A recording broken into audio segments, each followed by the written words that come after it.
Ya está. Ok, entonces vamos a empezar nuestro estudio de la palabra de Dios y la predicación de hoy domingo. Ahora domingo vamos a estar también en la predicación y bueno, hay que seguir adelante, ya vienen los ya para ¿cuándo entra primavera? ¿Para el martes? Oh, para el martes. Para el marzo, ¿verdad? Todavía faltan enero, febrero, marzo. Bueno, pues ya de perdido ya estamos en el año 22. Bueno, hay que seguir entonces orando, hay que seguir ganando almas, hay que seguir echándole ganas, leyendo la Biblia, orando y hay que con la visión pues de seguir adelante, ¿verdad? Hay muchas cosas que vienen a la vida de uno, retos, decisiones y solamente por medio de la oración, ¿verdad? Entonces vamos a orar para empezar nuestro servicio del día de hoy y le voy a pedir a Chuy que ore por el servicio de hoy. Gracias, Señor, por dejarnos reunir nuevamente aquí para escuchar tu palabra y la palabra, Señor, te pidemos por todos y cada uno de los que estamos aquí, Señor, te pidemos por los que van a hablar la palabra, que les des fuerza, que les abras entendimiento para que nos puedan explicar tu palabra y nosotros también que nos hablas la mente para escuchar y entender tu palabra, lo que nos quieres decir. Señor, que seas tú quien hable aquí a través de tu palabra. Señor, también te pidemos por todos los del pueblo, por los que se están reuniendo a escuchar tu palabra. Señor, pídales su salud, a los que están asistiendo, a los que están yendo a hablar tu palabra. Señor, ayúdalos cuando vayan en su carro, cuídalos cuando se regresen. Señor, cuida a toda su familia. Señor, también te pidemos por todas las personas que están enfermas, también te pidemos por las personas que están en los hospitales. Señor, dales fuerza y paciencia para que puedan salir pronto de allí. Señor, también te pedimos por nuestros familiares, por nuestros papás, también te pedimos por todos de mi hermano y todos los que nos están acompañando ahí. Señor, todo esto te lo pedimos en el nombre de Jesucristo. Amén. Amén. Apaga el calentón para que no regrese. Ok, vamos a tener un canto entonces y vamos a cantar Dulce Comunión. Vamos a ponernos de pie y canten con todo, ¿ven? Con todo su pulmón, porque a veces que nomás me oigo yo y necesitamos oírnos todos. En cabos cantan los sapos, ¿verdad? Después de la lluvia, los sapos cantan, las ranas cantan, todos cantan, los pájaros también. Nosotros también hay que cantar, ¿verdad?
entonces el himno, vamos a tomar nuestros asientos y bueno, vamos a seguir adelante. Entonces, ¿cuántos se saben un versículo?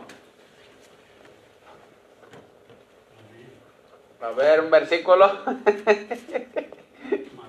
6, 21 dice, porque donde está vuestro tesoro, ahí estará también vuestro corazón. Amén. Mateo, ¿qué? ¿6 qué? ¿21? 6:21. Mateo 6:21, porque donde está vuestro tesoro, ahí estará vuestro corazón, ¿verdad? Y es bien importante sabérnoslo de memoria, porque ahí está. Si como la otra vez uno de los hermanos aquí estaba diciendo que una vez le dijo su señora, dice que le dijo, vamos a la iglesia, y luego que él le dijo, dice, no tengo tiempo. ¿Te acuerdas, Cacho? No tengo tiempo. Y le dijo la señora, bueno, lo que pasa es que tus prioridades están al revés, ¿verdad? Porque cuando te importa algo, haces tiempo, ¿no? ¿Para que sí? Si te importa algo, haces tiempo. Ya sea lo que sea, ¿no? Pues me importa trabajar, ¿no? Hacemos tiempo. Me importa ir a pagar un bill, ¿no? Hacemos tiempo. Me importa hacer esto, hacemos tiempo. ¿Verdad? A ver cómo le hago, pero hago tiempo. Y luego, vamos a la iglesia, no tengo tiempo. No, lo que pasa es que nuestro corazón, pues no está allí, ¿verdad? Entonces, como dice Chuy, el versículo, donde está vuestro, ¿cómo dice? Donde está vuestro tesoro, Vuestro tesoro, ahí está vuestro corazón, ¿verdad? ahí estará también vuestro corazón. Ahí estará. Entonces, ahí está bien claro, Mateo 6:21. Mateo 6:23. No, Mateo 6:33. Dice que busquen primero el reino de Dios y su justicia, y todo lo demás será por añadidura. ¿Alguien más? Un versículo. A ver. ¿Alguien más? Un versículo. ¿Nadie? Híjole, otra vez. Bueno, voy a tener que decir uno yo, ¿verdad? A ver, prepárate ahorita. Ahí va el Gálatas 6:1, ¿verdad? Dice que Gálatas 6:1 dice, hermanos, si alguno hubiera cometido falta a vosotros que sois espirituales, restaurarle con espíritu de mansedumbre, no considerándote tú a ti mismo, no sea que tú también seas tentado. Proverbios 3:16 dice que la riqueza está en la mano derecha y la largura de días en la mano izquierda del Señor. Y luego en 2 de Timoteo 3:16 dice, toda la escritura es inspirada por Dios, útil para enseñar, para redarguir, para corregir en justicia, de modo que el hombre de Dios sea enteramente preparado para toda buena obra. Efesios 6:3, hijos, obedecer al Señor, obedecer a vuestros padres en el Señor, porque esta es la voluntad de Dios, ¿verdad? Otro versículo, Josué 1:8, nunca te apartarás del libro de la ley, sino que de día y de noche meditarás en él, para que hagas conforme a todo lo que no es escrito, entonces harás prosperar tu camino y todo te saldrá bien. En Salmos 1:1, bienaventurado el varón que no anduvo en consejos de malos, ni en silla de escarnecedores se ha sentado, sino que en la ley de Jehová está su delicia, en ella medita de día y de noche. Será como árbol plantado junto a corrientes, ¿verdad? Y su hoja no prospera, siempre prosperará, ¿verdad? Otro versículo,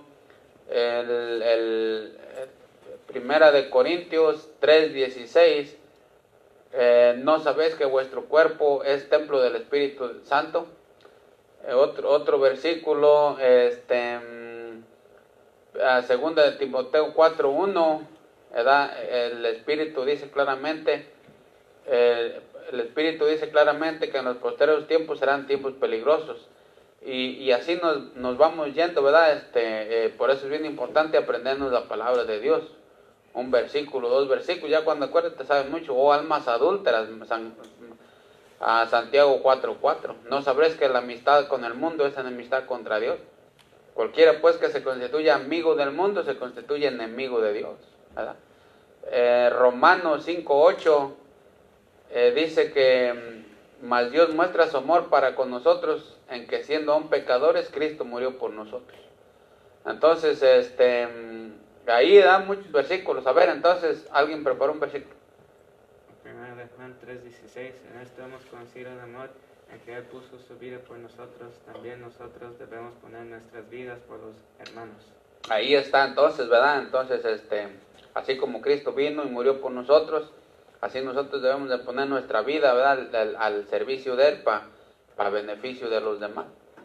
Entonces, bueno, ahí ya terminamos esto de los versículos. Y bien importante eso, sigan aprendiendo versículos, ¿ok? Porque hay veces que nos aprendemos los teléfonos de todas las demás gentes, hasta las compañías donde trabajamos, ¿verdad? ¿En cuáles compañías has trabajado? No, pues yo he trabajado en esta. ¿Y dónde has vivido? No, pues en tantos apartamentos, así.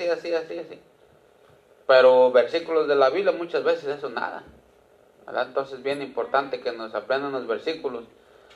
Y todos, ¿ok?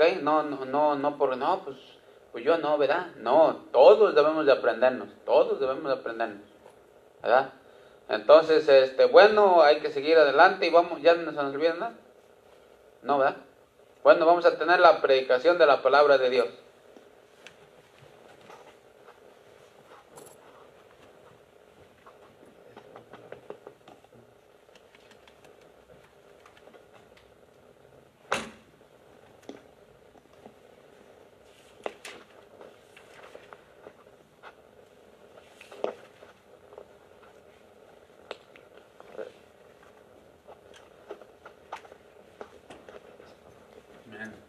¿Ya? Bueno, bienvenidos otra vez a un servicio de domingo. Sabemos que este tiempo va a ser tiempo de bendición y no tiempo malgastado. Nuestro texto de hoy va a ser Filipenses 2:1-8. Filipenses 2:1-8. Filipenses 2:1-8. Cuando tengan de amén. Filipenses 2:1-8. Nuestro tema de hoy se llama Unidad en la Iglesia. Unidad en la Iglesia. Filipenses 2:1-8. Cuando tengan de amén. Dice así: Por tanto, si hay alguna consolación en Cristo, si algún consuelo de amor, si alguna comunión del Espíritu, si algún afecto entrañable, si alguna misericordia, completad mi gozo sintiendo lo mismo, teniendo el mismo amor, unánimes, sintiendo una misma cosa. Nada hagáis por contienda o por vanagloria, antes bien con humildad, estimando cada uno a los demás como superiores a él mismo, no mirando cada uno por lo suyo propio, sino cada cual también por lo de los otros. Haya pues en vosotros este sentir que hubo también en Cristo Jesús, el cual siendo en forma de Dios, no estimó el ser igual a Dios como cosa a que aferrarse, sino que se despojó a sí mismo, tomando forma de siervo, hecho semejante a los hombres, y estando en la condición de hombre, se humilló a sí mismo, haciéndose obediente hasta la muerte, y muerte de cruz. Aquí vamos a ver el tema de hoy que se llama Unidad en la Iglesia. Unidad en la Iglesia. Miramos un ejemplo de esto, de unidad en la Iglesia, lo podemos mirar en el libro de Hechos, porque miramos en Hechos que los cristianos del primer siglo eran de un mismo sentir. Si usted lee los primeros capítulos de Hechos, ahí le dice de la iglesia primitiva, o sea, la iglesia del primer siglo. O sea, y la iglesia del primer siglo es un ejemplo perfecto de una iglesia que está unida, que está unánimes, porque podemos mirar eso en Hechos, en el capítulos 1, 2 y también yo creo 3, Porque miramos que en Hechos 1:14 dice que oraban con gran fe. O sea, cuando usted está leyendo, usted puede mirar aquí que la iglesia de Hechos, la iglesia primitiva, era una iglesia que oraba con gran fe. Todos se juntaban y oraban. También miramos que predicaban con gran poder. Cuando predicaban con poder, con el poder del Espíritu Santo. También disfrutaban de un gran compañerismo. Vayamos a Hechos 2. Hechos 2, 41 al 46. También los cristianos del primer siglo disfrutaban de un gran compañerismo. Hechos 2, 41 al 46. Cuando te entiendan, dice así.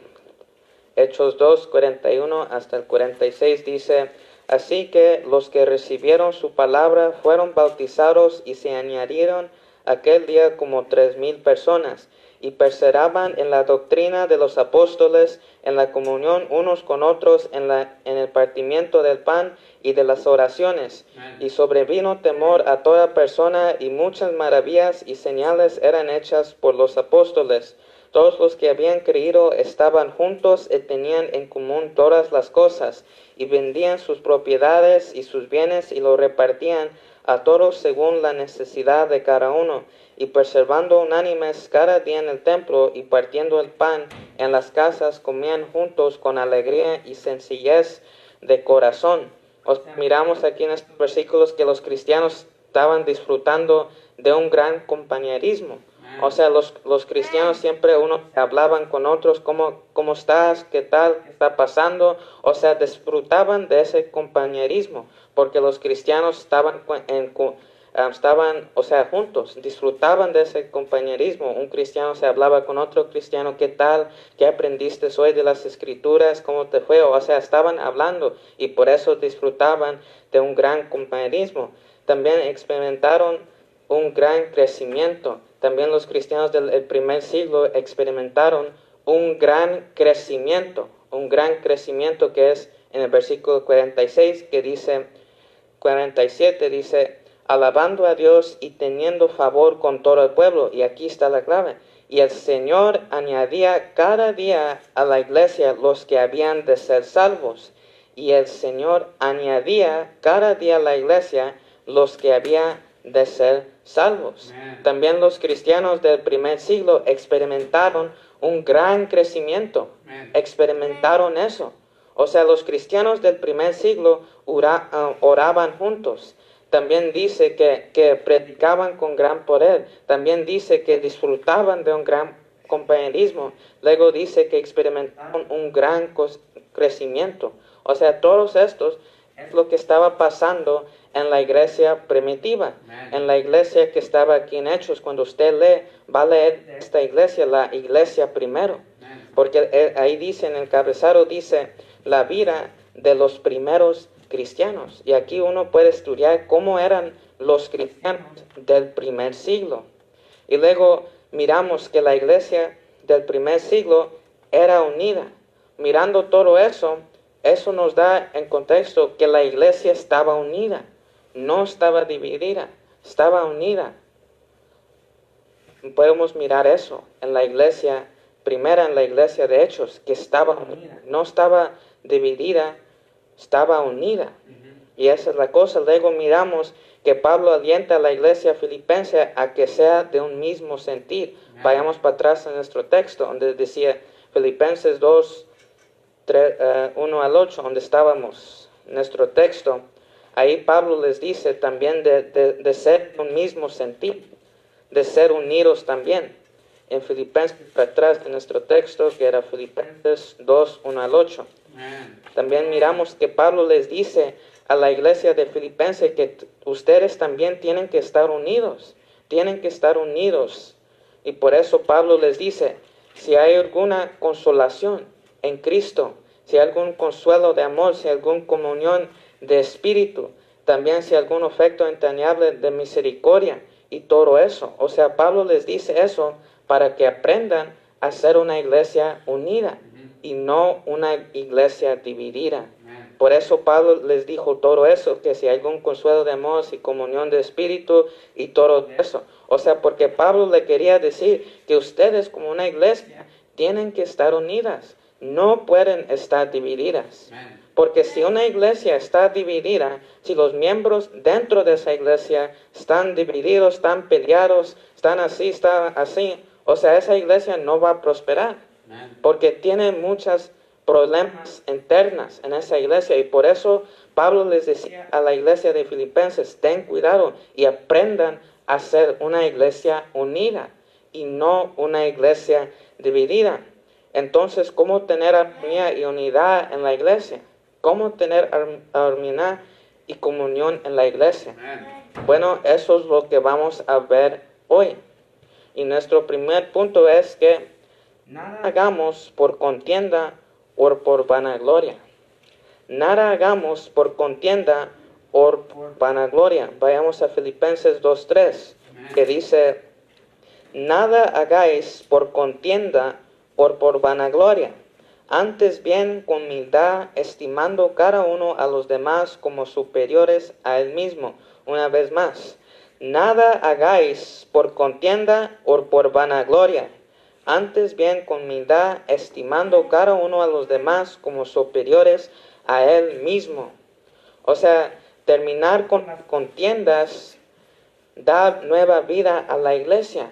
O sea, las contiendas, que es la rivalidad y el egoísmo. Esa es la contienda. La rivalidad y el egoísmo. Ujú. Porque cuando terminamos eso, da nueva vida a la iglesia. Porque la contienda tiene malas compañías. Amén. O sea, lo que estoy diciendo, querer decir con eso es que la contienda también trae a sus amigos. O sea, no nomás es la contienda, sino también trae a sus amigos. Si tú tienes contienda, vas a tener otras cosas también. Ujú. Porque la contienda no viene sola, sino también trae sus amigos. Amén. Porque aparece junto con la envidia, las disensiones y la carnalidad. Vayamos para esto, vayamos a 1 de Corintios. Aquí es donde nos dice, porque la contienda también aparece juntamente con estas cosas también. 1 de Corintios 3:3. 1 de Corintios 3:3, cuando tengan día, amén. Amén. Que dice así, porque aún sois carnales, pues habiendo entre vosotros celos, contiendas y disensiones, ¿no sois carnales y andáis como hombres? O sea, aquí miramos una vez más, dice, porque aún sois carnales, pues habiendo entre vosotros celos, contiendas y disensiones, ¿no sois carnales y andáis como hombre? O sea, si tú tienes contienda en tu corazón, también traes estas cosas. Porque ahí dice, porque la contienda aparece juntamente con estas cosas. La contienda aparece junto con la envidia hacia otros. También aparece con las disensiones. También aparece con la carnalidad. O sea, también la contienda trae sus amigos. Si tú tienes contienda, quizás tú vas a tener también esas otras cosas. Porque si tienes contienda, quizás vas a tener también envidia. También quizás vas a tener la carnalidad. También vas a tener disensiones si tienes contienda.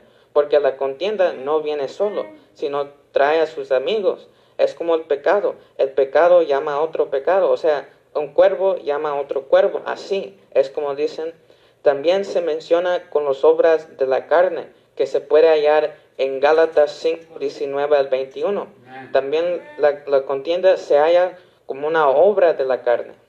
También la contienda también procede de Satanás. La contienda también viene de Satanás. Viene de Satanás, trae sus amigos y también se menciona como una obra de la carne. Amén. Esa es la contienda. Y por eso nosotros debemos tener cuidado de causar contiendas o tener contienda en nuestro corazón. Ujú. Porque si tenemos contienda, tenemos problemas. Y por eso cada cristiano debe de preocuparse de no causar contienda o tener contienda en sí mismo. Amén. Porque si un cristiano está causando contienda o tiene contienda, es porque tiene también otras cosas, también tiene envidia, está en la carne, está en la carnalidad, tiene disensiones y todo eso. Y por eso Pablo aquí en 1 de Corintios nos dice, ¿por qué aún sois carnales? Pues habiendo entre vosotros celos, contiendas y disensiones, ¿no sois carnales y andáis como hombres? Porque la contienda, la contienda es la rivalidad y el ser un egoísta. Amén. También porque eso es contienda, que es la rivalidad y hacer un egoísta es el deseo de ser número uno, cueste lo que cueste. Eso es la contienda, la rivalidad. Es deseo de ser número uno, cueste lo que cueste. Eso es la contienda, porque cuando tú tienes contienda con otros, vas a querer destruir a otros, vas a querer tumbar a otros, vas a querer derribar a otros. Por eso tienes contienda, y por eso contienda, que es la rivalidad o en ser una egoísta, es el deseo de ser número uno, cueste lo que cueste. Y eso es la contienda. Por eso es bien importante que nosotros tengamos cuidado de no tener contienda o causar contienda, porque puede dañar y puede destruir a otras personas si tenemos contienda. También tenemos que tener cuidado con la vanagloria. La vanagloria, porque la vanagloria habla de la soberbia y de propia exhibición. También habla de eso, porque la Biblia dice, habla sobre esto, de la soberbia, que dice que Dios no se agrada de los que son soberbios. Porque también la Biblia dice que Dios no da gracia a los soberbios. Y también dice que Dios no se agrada de los soberbios. Y por eso nosotros también tenemos que tener cuidado de no ser cristianos que somos soberbios, que queramos vanagloria. Por eso es importante de tener cuidado con todo eso. También por eso el servicio que glorifica al siervo no vale de nada. Porque toda actividad que hace en la iglesia, todo lo que tú haces, lo que se hace en la iglesia, lo que tú haces, tu servicio, eso debe de glorificar a Dios. No andes ahí haciendo el servicio para tener gloria a ti mismo, porque eso no vale de nada. Porque el servicio que tú hagas en la iglesia es para que traiga gloria a Dios, no para traer gloria a ti mismo, sino es para la gloria para Dios. Vayamos a Colosenses 3:23. Colosenses 3:23. Cuando tengan, díganme. 3:23.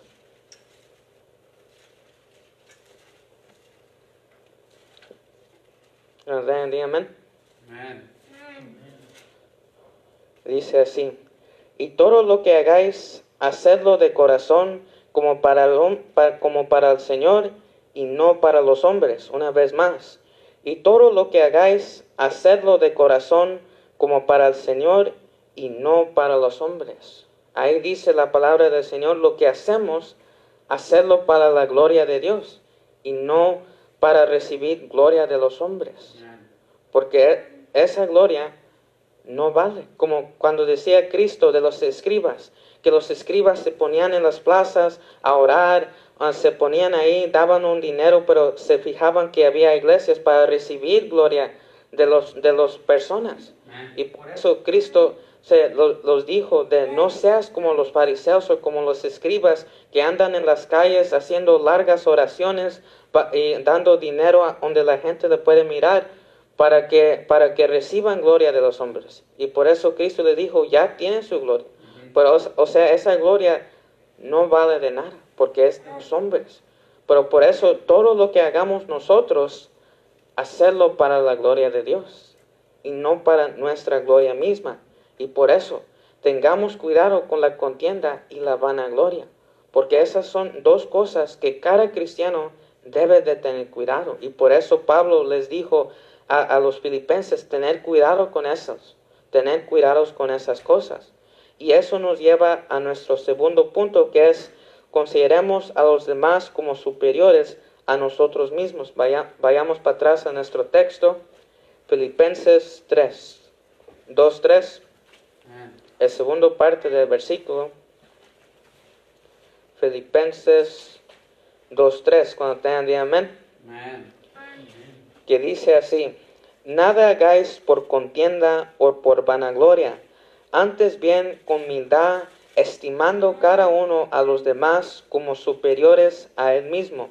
Una vez más, nada hagáis por contienda o por vanagloria, antes bien con humildad, estimando cada uno a los demás como superiores a él mismo. Amén. Aquí miramos que Pablo nos llama a tener un alto concepto de los demás, un alto concepto a los demás. Por eso Pablo dijo, antes bien, con humildad, estimando cada uno a los demás como superiores a él mismo, o sea, a uno mismo, porque el aprecio para los demás surge del amor, o sea, en la habilidad de poder apreciar a los demás surge del amor.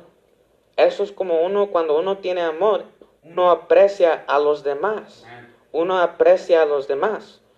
¿Pero por qué? ¿Por qué el aprecio hacia los demás sale del amor? O sea, porque el amor nos capacita para olvidar las faltas de otros. Como por ejemplo, si una persona te está haciendo cosas, o te persigue, o por ejemplo no te saluda, o algo simple así, pero luego tú miras que esa persona está quebrada, necesita ayuda, y luego tú vas y dices, ¿puedo orar por usted? O sea, si una persona, por así decirlo, si había una persona que su actitud contigo no era igual como antes, que no te saluda, no hace esto, no hace el otro, quizás ya no es como estaba antes contigo igual, pero cuando tú miras que esa persona está quebrada o esa persona necesita ayuda, está pasando por un tiempo difícil, tú vas a orar por esa persona. Amén. Porque tú tienes amor. O sea, en ese momento, por así decirlo, te olvidaste de cómo actuaba contigo antes. O sea, como en ese momento, es como, por así decirlo, que ya te olvidaste de cómo te trataba antes. Y vas y ora por esa persona. O sea, ¿sí están entendiendo? Amén. Porque el amor nos ayuda a olvidar las faltas de otros. Las faltas nos capacita para poder olvidar las faltas de los otros. También el amor nos habilita para ver lo mejor en los demás. Amén. También nos ayuda para ver lo mejor en los demás. Como por ejemplo, si hay una persona y tú miras que puede ser una persona mejor, pues tú vas a ir a ayudar a esa persona para que pueda ser lo mejor que puede ser. Como por ejemplo, una persona ve a otra persona que quizás está nuevo, pero la persona dice, miro lo mejor en esta persona. Entonces la persona va y empieza a ayudar. Quizás le predica, le enseña la palabra de Dios, le lleva a la iglesia para ayudar para esa persona sea lo mejor que puede ser la persona. Amén. Y por eso esta estima nos lleva a interesarnos por las necesidades de los otros también. Amén. Esta estima nos lleva a preocuparnos, por así decirlo, por los intereses o necesidades de otros. Amén. Vayamos al versículo 4 ahí del mismo capítulo, que dice, no mirando cada uno por lo suyo propio, sino cada cual también por lo de los otros. Una vez más, no mirando cada uno por lo suyo propio, sino cada cual también por los de los otros. Ahí dice, no mirando cada uno por lo suyo propio, sino cada cual también por los de los otros. Ujú. Por los de los otros. O sea, nuestra preocupación por ellos es superior de las preocupaciones para nosotros mismos. Amén. O sea, nos preocupamos por las demás gente. Y nuestra preocupación para ellos es más grande que la preocupación para nosotros mismos. Como es por decir así, con una persona que vive aquí, se preocupa, como un cristiano quizás se preocupa por los demás gente que están allá, que necesitan escuchar del evangelio, de la palabra de Dios. O sea, se está preocupando por esa gente más que sí mismo. Y aquí aprueba la Biblia diciendo, no mirando cada uno por lo suyo propio, sino cada cual también por los de los otros, preocupándose por la otra gente, preocupándose más por la otra gente que por uno mismo, preocupándose más por los otros gente que no ha escuchado de la palabra de Dios, que para uno mismo. Y aquí nos dice en el versículo 4, no mirando cada uno por lo suyo propio, sino cada cual también por los de los otros. Como dijo un cristiano, un señor dijo, los otros, Señor, ayúdame para esto vivir para ti. O sea, un predicador dijo eso. Dijo, los otros, Señor, mi llámese, ayúdame por otros vivir para ti. O sea, para preocuparse por los otros más que uno. Eso es lo que nos dice la Biblia. Y nos dice la Biblia esto, porque esto es extraño para el humano natural. O sea, el humano sin Cristo natural se preocupa para sí mismo. Yo. Pero la Biblia dice que nosotros como cristianos también debemos de preocuparnos por las demás gente. No nomás nosotros mismos, sino también por las demás gente. Porque también las demás gente ocupan ayuda. También las demás gente ocupan escuchar de la Biblia, del Evangelio.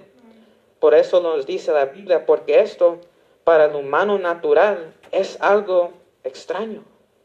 O sea, porque la naturaleza de un humano es para enfocarse en sí mismo, preocuparse por sí mismo. Pero por eso dice la Biblia que no debemos de ser así, sino debemos de ser personas que nos preocupamos no solamente por nosotros mismos, pero también por los demás gente. Si la otra persona tiene una necesidad, pues ayudarle con un dinero. Si otra persona necesita escuchar un evangelio, pues enseñarle la Biblia. O sea, preocupándose por la otra gente, no nomás por uno mismo. Por eso nos dice la Biblia eso, para ser gente que se preocupa por los otros y no nomás para uno mismo. Porque el humano natural se preocupa por sí mismo, pero el cristiano no nomás se preocupa para sí mismo, sino también para la otra gente, también se preocupa. También, y eso nos lleva a nuestro tercer punto, que es, haya en vosotros este sentir que hubo también en Cristo. Para vayamos al versículo 5, dice, haya pues en vosotros ese sentir que hubo también en Cristo. Haya pues en vosotros este sentir que hubo también en Cristo. Y aquí está la clave. Aquí está la clave para prestar atención al llamamiento de Pablo. O sea, Pablo dice que esto y esto, ser cristianos que se preocupan a evitar la vanagloria y todo eso que ya vimos. Y ahí está la clave para prestar atención en todo eso, lo que Pablo dijo. Ahí está la clave. Por eso Pablo dijo, haya pues en vosotros este sentir que hubo también en Cristo Jesús, para eliminar la contienda y la vanagloria, para considerar a otros. La mente, o sea, la actitud de Cristo conquista la carnalidad. O sea, la mente de Cristo, o sea, su actitud conquista la carnalidad. Por eso aquí dijo Pablo, haya pues en vosotros este sentir que hubo también en Cristo Jesús. O sea, su mente, la actitud que tenía Cristo. Porque la actitud que tenía Cristo conquista la carnalidad. O sea, cómo era Cristo, o sea, su mente, cómo él pensaba, cómo él actuaba, eso conquista a la carnalidad de uno. ¿Pero por qué? Porque nos hace humildes en vez de ociosos. Nos hace humildes en vez de ociosos. Porque Cristo era una persona humilde. O sea, de hecho, es la persona más humilde. Más manso, humilde. Y por eso viendo eso en Cristo nos ayuda a también a ser humildes y no ser ociosos. También nos lleva a dar en vez de codiciar. Cristo dio, no codició. También Cristo fue humilde, no fue odioso. Nos ayuda a dar en vez de codiciar. Esto no, son nomás dos cosas del carácter que tenía Cristo. También nos hace generosos en vez de egoístas. También estas son cosas que podemos aprender de la mente de Cristo. O sea, miramos que Cristo daba, Cristo hacía cosas. También podemos aprender de eso para también hacer más como Cristo. Cristo daba, también nosotros dar. Cristo no odiaba, también nosotros no odiar. Cristo amaba, también nosotros amar. O sea, todo lo que era Cristo, cómo era su mente, su actitud, podemos aprender de eso también nosotros.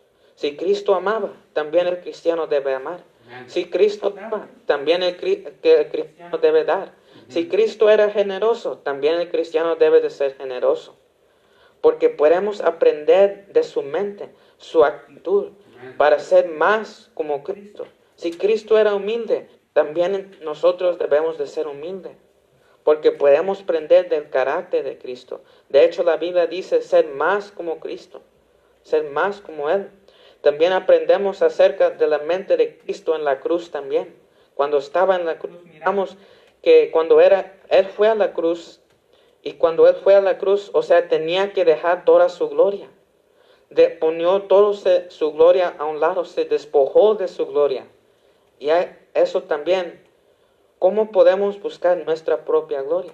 Si el mismo Cristo, que es Señor y Rey de todo, dejó su gloria a un lado, ¿por qué a veces nosotros andamos ahí buscando nuestra propia gloria? Si el mismo Rey y Señor de toda la tierra dejó al lado su propia gloria para venir a la cruz. Pero a veces nosotros andamos ahí queriendo buscar nuestra propia gloria, que yo sea exaltado. Pero si el mismo Señor y Rey dejó a un lado su propia gloria, ¿por qué andamos nosotros ahí queriendo buscar nuestra propia gloria? Si el mismo Señor dejó a un lado su propia gloria. También se humilló a sí mismo. También Cristo se humilló a sí mismo. Vino a la tierra en forma de siervo. También se humilló también a sí mismo. ¿Cómo podemos ser orgullosos? Si el mismo Señor de la tierra, del universo, el mismo Rey se humilló a sí mismo, ¿cómo podemos ser nosotros orgullosos? Si el mismo Señor se humilló y no fue orgulloso. Y también para nosotros, si nuestro Señor se humilló a sí mismo, ¿por qué a veces nosotros andamos ahí de orgullosos? Que yo soy grande y todo esto. Si el mismo Señor se humilló, ¿por qué anda a veces unos cristianos ahí de orgullosos? Yo soy el número uno. Yo hago esto, yo hago esto. Si el mismo Señor se humilló a sí mismo. También se hizo siervo de todos. También el Señor se hizo siervo de todos. ¿Cómo podemos nosotros codiciar elevadas posiciones? O sea, si el mismo Señor también se hizo siervo, también nosotros. Por eso dijo Cristo que el que quiere ser más grande, sea siervo. El que quiere ser más grande en el reino, sea tu siervo. O sea, porque el Señor se hizo siervo. Y cómo a veces nosotros andamos codiciando puestos elevados, puestos grandes. Por eso tenemos que tener cuidado. También Él fue obediente hasta la muerte. ¿Cómo podemos hacer menos? Si Él fue obediente hasta la muerte. O sea, estamos viendo todo esto. Estamos entendiendo. Por eso Él dijo, por eso Cristo dijo en Juan 3:16, vayamos. Juan 3:16. Cuando tengan de amén. 3:16. Dice así, Juan 3:16, dice 13:16. De cierto os digo, el siervo no es mayor que su Señor, ni el enviado es mayor que el que le envió.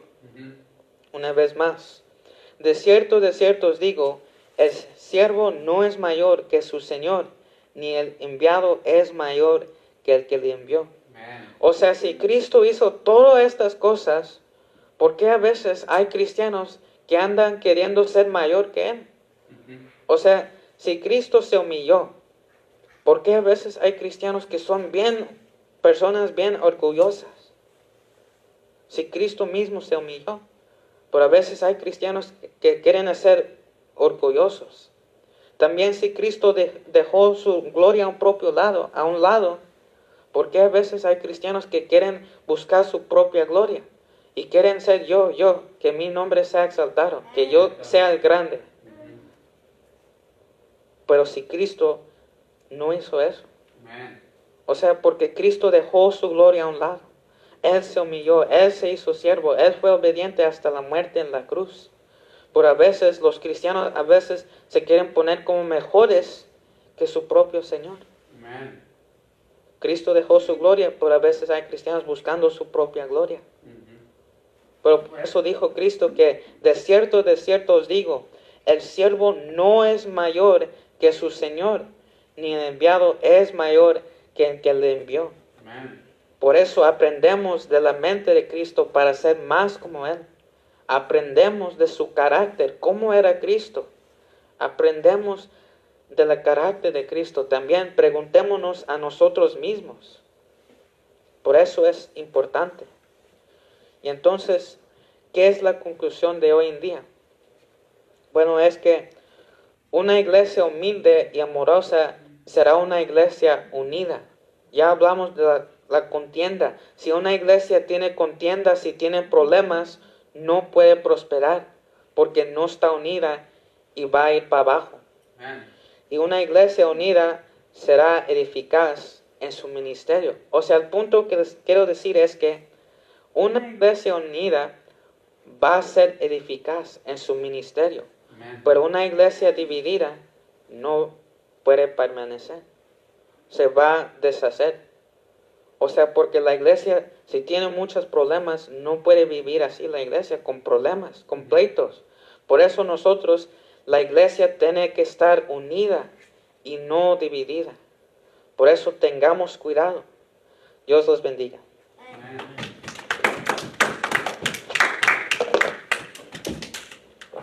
Bueno, entonces ahí quedó, ¿verdad? Ahí quedó la predicación de la palabra de Dios y pues así es como es el asunto, ¿verdad?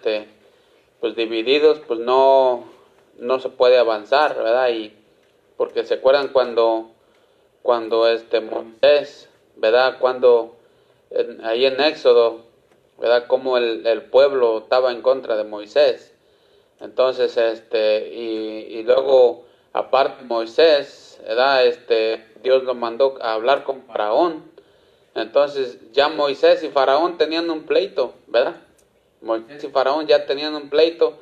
Entonces, ya Moisés había acabado de salir con Faraón y ya iba como, pues, lleno de cargas, ¿verdad?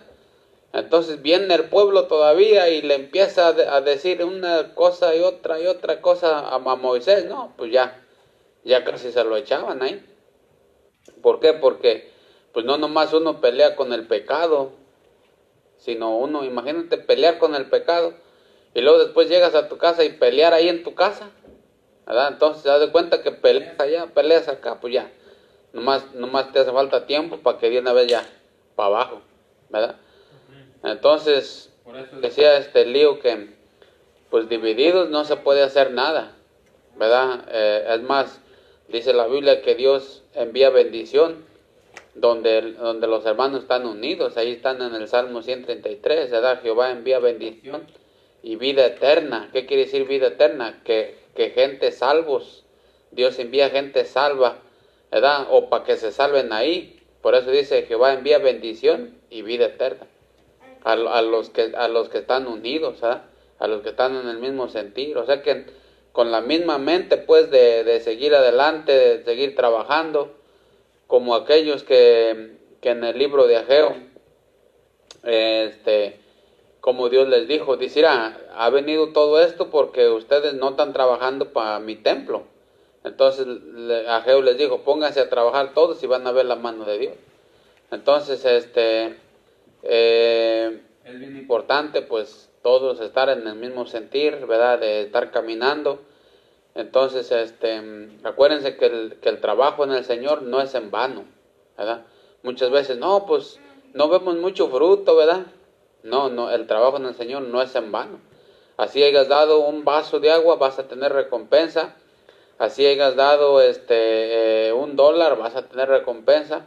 Pero nada es en vano, absolutamente nada es en vano, porque hay veces que uno no ve el fruto, pero la Biblia dice que Dios sí, ¿verdad? Entonces, por ejemplo, nosotros no sabemos hasta dónde estamos siendo de bendición, ¿verdad? No sabemos hasta dónde. Como les digo, primeramente Dios, me dijo el pastor Espinosa, que en unos 2 meses, entonces ya iba a ir un pastor ahí a Copala, y hay que seguir orando, ¿verdad? Para que así pase, o quizás en verano. Entonces, ya para que un pastor esté allí firme, allí viva en Copala, y allí viva y allí predique la palabra de Dios. Entonces nosotros vamos a ser parte, porque nosotros vamos a estar ayudando. Entonces, todo eso, ¿verdad? Nosotros no vemos aquí mucho fruto, pero el fruto Dios sí lo mira, y Dios nos va a recompensar. Pero en cuanto a nosotros, ¿verdad? Siempre estar unidos en las mismas, pensar en las mismas metas, ¿verdad? Bueno, entonces ahí quedó la enseñanza, ¿verdad? Digo, la predicación de Lío. Y ahorita volvemos en unos 5 o 10 minutos, ¿ok? Dios le bendiga.